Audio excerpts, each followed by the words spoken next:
Bienvenue sur Microsoft TechNet. Nous sommes aujourd'hui dans la phase de mise en œuvre de l'infrastructure de clé publique, appelée encore PKI, de la plateforme C'est Excellent. Dans cette e-démonstration, nous allons voir comment installer une autorité de certificat racine d'entreprise afin de pouvoir émettre des certificats à l'intention des utilisateurs et ordinateurs de la plateforme C'est Excellent.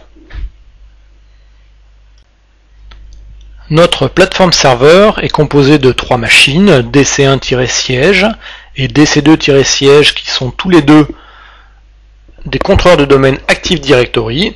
Une troisième machine fait office de serveur pare-feu. Et puis qui n'apparaissent pas sur ce schéma, des machines servant de poste de travail. Les services d'autorité de certification de Windows que nous allons installer seront installés sur la machine DC1-siège. Ici donc sur la machine DC1-siège, le premier contrôleur de domaine du domaine C'est Excellent, et c'est cette machine qui a été choisie pour recevoir l'installation de l'autorité de certification. Alors avant de commencer à proprement parler l'installation de l'autorité de certification, un petit rappel déjà sur ce que c'est. Donc c'est un service qui va servir à émettre et à gérer des informations d'authentification ou des certificats numériques. Ce qu'on appelle en général une PKI, une infrastructure de clé publique, donc PKI, Public Key Infrastructure en anglais. C'est un système en fait de certificats numériques, d'autorité de certification et puis d'autorité de clé publique. Donc on a différentes normes qui évoluent toujours et qui constituent finalement quelque chose de nécessaire aujourd'hui dans le commerce électronique et globalement dans la sécurité des systèmes d'information. Donc à savoir, c'est que l'utilisation de certificats numériques, finalement de carte d'identité numérique, va permettre en fait au travers de différentes technologies d'apporter pas mal d'avantages en termes de sécurité. Donc on va retrouver donc de la PKI, donc de l'utilisation de certificats au sein de tout ce qui est signature numérique, donc pour permettre par exemple d'établir une non-répudiation et garantir l'authenticité d'un expéditeur. On va pouvoir utiliser des certificats dans les cartes à puce pour faire l'authentification à double facteur, par exemple sur une connexion de type VPN.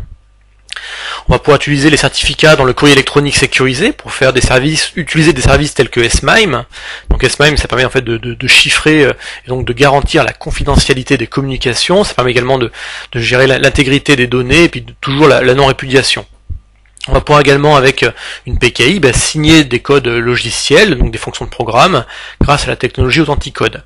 Et puis bien entendu, on va pouvoir utiliser également les certificats numériques pour tout ce qui est en fait IPsec, donc authentification ou chiffrement de flux réseau, pour tout ce qui est 802.11, ce qui va permettre par exemple de faire des accès authentifiés sur des réseaux sans fil.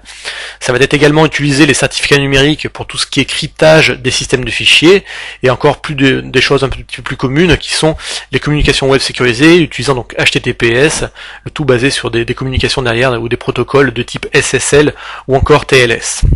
Donc l'introduction se termine, on part sur l'interface et puis on va commencer donc à faire la configuration de notre autorité de certification. Donc on va aller pour cela dans panneau de configuration, ajout suppression de programme, et puis on va aller ici dans les composants Windows.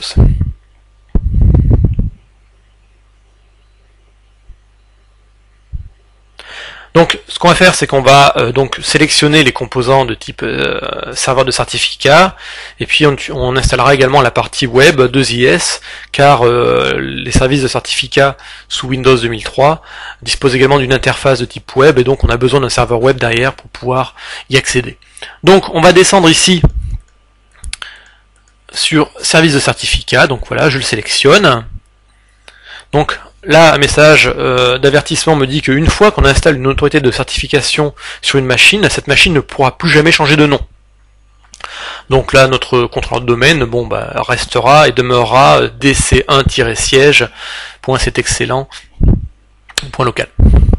Donc je clique sur oui, donc je continue, voilà. Et puis je vais aller également sélectionner dans serveur d'application, ici, serveur 2IS.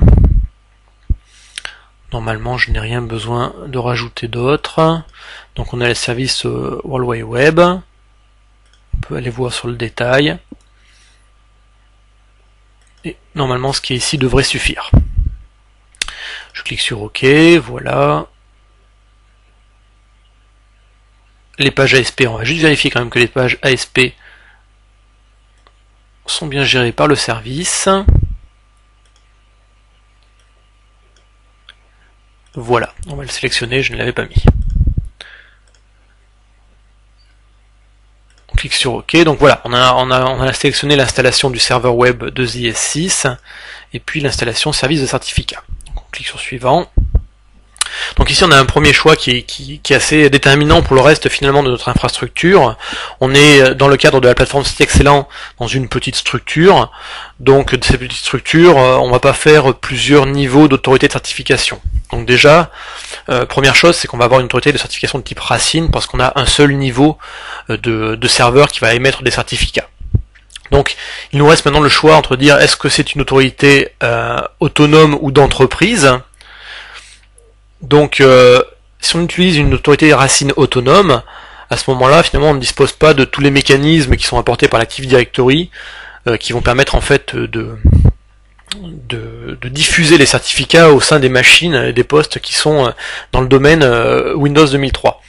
Alors que si on utilise une autorité de certification racine d'entreprise, à ce moment-là, on va pouvoir faire quelques éléments en plus, du genre déployer les certificats automatiquement, et puis également avoir la possibilité de créer en fait de nouveaux modules, de nouveaux types de certificats qui seront après stockés, dont les modèles seront stockés dans l'Active Directory.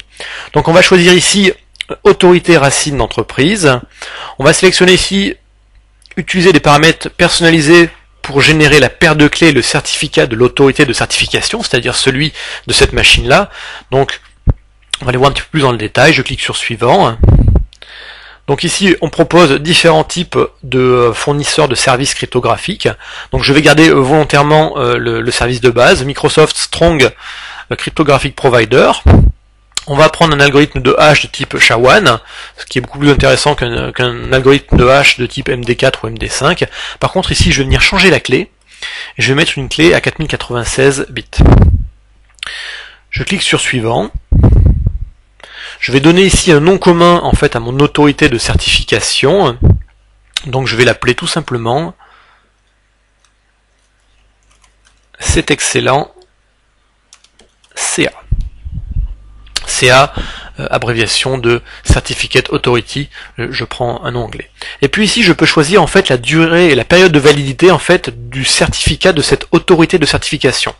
Donc cette première autorité, c'est-à-dire celle qui va délivrer l'ensemble des certificats, eh bien en fait elle a elle-même une carte d'identité permettant de prouver qu'elle est bien celle qu'elle prétend être, et puis cette carte d'identité elle a aujourd'hui de base une période de validité de 5 ans. On pourrait changer ici et dire la validité de X mois, ou de X semaines, ou X jours. Donc une autorité de certification, en général, elle a une validité qui est assez longue. 5 ans suffit largement, on va dire, dans la majorité des cas, sachant qu'il y a des opérations après qui servent et qui permettent en fait de renouveler ce certificat quand ils vont expirer au bout de 5 ans. Donc on imagine ici que du fait de la petite structure, c'est excellent. 5 ans pourrait suffire, et puis pour être vraiment plus tranquille, eh bien ici on va sélectionner 10 ans. Voilà. Donc à savoir, c'est que le certificat et la clé publique donc de l'autorité de certification, elles sont publiques par définition. Par contre, la clé privée, elle va être stockée sur le serveur de manière sécurisée. Donc ça, ce n'est pas la meilleure pratique. La meilleure pratique, c'est de disposer en fait d'un boîtier externe qui va en fait, qui est connecté sur la machine et qui permet en fait de stocker la clé privée, c'est-à-dire finalement ce qui nous importe dans une autorité de certification. Donc ces boîtiers s'appellent des HSM. Ici, on ne va pas en utiliser, on est dans un cadre réellement plus simple d'une petite structure d'entreprise. Donc je clique ici sur 10 ans, suivant. Et puis voilà, ma clé de cryptage est en train d'être générée, donc je vais avoir ma paire de clés, la clé publique et la clé privée. La clé privée, par définition, restera toujours cachée et protégée dans le serveur. Et puis la clé publique, eh ben, on la retrouvera dans le certificat de mon autorité de certification. Donc ici, on propose de choisir la base de données qui va contenir les certificats. Donc par défaut, c'est .windows /system32 certlog. Je vais garder toutes ces informations dans les chemins par défaut. On est vraiment dans une installation qui n'est pas extrêmement complexe du fait du nombre de serveurs et du nombre de personnes qui pour l'instant utilisent cette PKI. Donc je clique sur suivant. Et puis l'installation démarre. Donc j'avais pensé avant de démarrer en fait mon installation à mettre le CD-ROM dans le lecteur. Le lecteur doit être en Z. Voilà, donc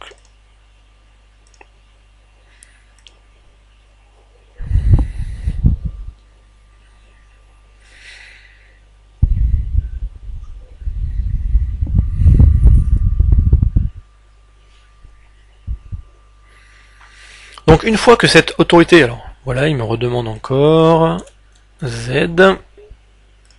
Voilà. Une fois que cette autorité de certification donc va être installée, on va pouvoir, la prochaine étape en fait, qui correspondra d'ailleurs à la prochaine vidéo, va consister à vérifier déjà que l'installation s'est bien réalisée. Et puis une fois que cette installation aura été vérifiée, eh bien on va pouvoir commencer à regarder quels sont les modèles de certificats qui sont disponibles, et puis commencer à créer ses propres modèles de certificats spécialement dédiés à son entreprise. Donc on aura des modèles par exemple qui seront spécifiques au réseau privé virtuel. Donc ce sera par exemple des certificats de type authentification d'ordinateur client. On pourra également avoir des certificats pour pouvoir chiffrer en EFS sur le système de fichiers. Donc là ce sera des types de certificats utilisateurs de systèmes EFS, etc., etc. En fait on a peu de limites dans la création de modèles de certificats. Le tout après c'est de bien savoir pourquoi on crée des certificats et à quel usage. Donc les services de ZIS sont en train de s'installer. On va le laisser terminer tranquillement. Donc pour on le verra plus tard, mais quand on commencera à faire des requêtes en fait pour pouvoir faire des demandes de certificats, on pourra faire ces demandes soit au travers d'interfaces de type Win32, donc typiquement une console MMC, soit directement au travers d'une page web, d'un serveur web qui sera hébergé sur cette même machine. Donc l'interface est une interface en mode ASP, avec donc différentes options permettant de vérifier, de faire des demandes de certificats, de télécharger par exemple le certificat de l'autorité de certification, de vérifier encore les chaînes et les listes de certificats qui ont été révoqués, ce qui s'appelle encore les CLR. Voilà, donc la fin de la configuration du service de certificat est en cours.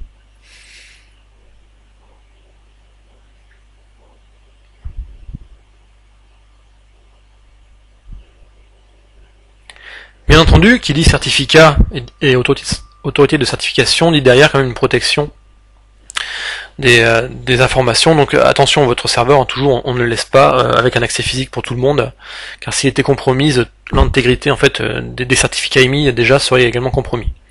Donc on précise ici que les services ASP doivent être activés dans les services de ZIS. Donc on précise également que l'activation des services ASP peut présenter un risque. Donc ici on sait quels sont le pourquoi de l'activation des services ASP, c'est pour Certificate Services. Donc il n'y a pas de risque à ça, donc je vais pouvoir les activer tout de suite. Je vais cliquer sur oui. Effectivement par défaut le serveur Internet Information Server version 6 est complètement verrouillé à l'installation et ne sert en fait que des pages type HTML. Voilà, l'installation est maintenant terminée.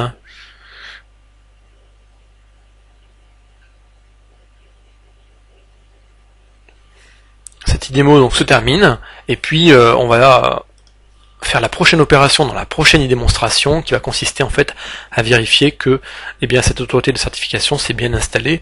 Pour cela on ira vérifier les différents logs et puis les différents outils à notre disposition. Cette démonstration est maintenant terminée, je vous remercie de l'avoir suivi et à bientôt sur Microsoft TechNet pour la suite de l'installation de la plateforme C'est Excellent.